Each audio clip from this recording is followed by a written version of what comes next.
உள்ள போனா ஒருவேளை வீடியோ பாத்திருப்பாளோ? வாங்க வாங்க, மீட்டிங் எல்லாம் நல்லபடியா முடிஞ்சுதா? நீ பாத்து கண்மணி. இப்பதான் 2 நிமிஷம் தான் ஆச்சு. கொஞ்சம் முன்னாடியே வந்திருந்தா உங்க பிரசன்டேஷனை நேர்ல பாத்திருப்பேன். மிஸ் பண்ணிட்டேன். எனக்கு அது அப்புறமா போட்டு காட்டுறீங்களா? ஓகே கண்மணி. நீ வீக்கே பாரு.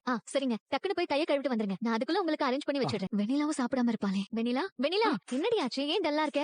இல்ல, தலை வலிக்கிற மாதிரி இருக்கு. ஏன் இருக்காது? காலையில ஒழுங்கா சாப்பிட்டா தானே. நல்ல வேலை நான் கரெக்ட் டைம்க்கு வந்திருக்கேன். சரி வா சாப்பிடலாம். எங்கடி? அவர் ரூமுக்கு தான். இல்ல வேணாம். ஏன்? நீ அன்புக்கு மட்டும் தானே எடுத்துட்டு வந்திருப்ப. யார் சொன்னா? எல்லாம் உனக்கும் சேர்த்து தான் கொண்டு வந்திருக்கேன். வா. இல்லடி வாடி. கண்மணி, எனக்கு வா. வேண்டாம். எந்திரிச்சு வா. வா வா உட்காரு உட்காரு. சாப்பிடாம பசி மயக்கத்துல அப்படியே உட்கார்ந்திருக்காங்க. அதான் வாடி சாப்பிடலான்னு கூட்டிட்டு வந்துட்டேன். சாப்பிடுறீ, சாப்பிடு. நல்லா இருக்காங்க. நல்லா இருக்கு. உனக்கு வெண்ணிலா? தலைவலியில டேஸ்டே தெரியல. சரி பொறுமையா சாப்பிடு. ஏங்க உங்களுக்காக தான் பாவக்காயில மீல் மேக்கரை போட்டு ரெடி பண்ணிருக்கேன். எப்படி இருக்குன்னு பாருங்க. ரொம்ப நல்லா இருக்கு கண்மணி. இன்னைக்கு என்னோட பிரசன்டேஷன் இதுதான். வழக்கத்துக்கு மாறா புதுசா சமைக்கிறது. நம்ம என்னதான் செஞ்சாலும் அது புதுசா இருந்தா தானே அதுக்கு எப்பவுமே மதிப்பு. கரெக்ட் தாங்க நீங்க சொல்றது. என்ன கரெக்ட்?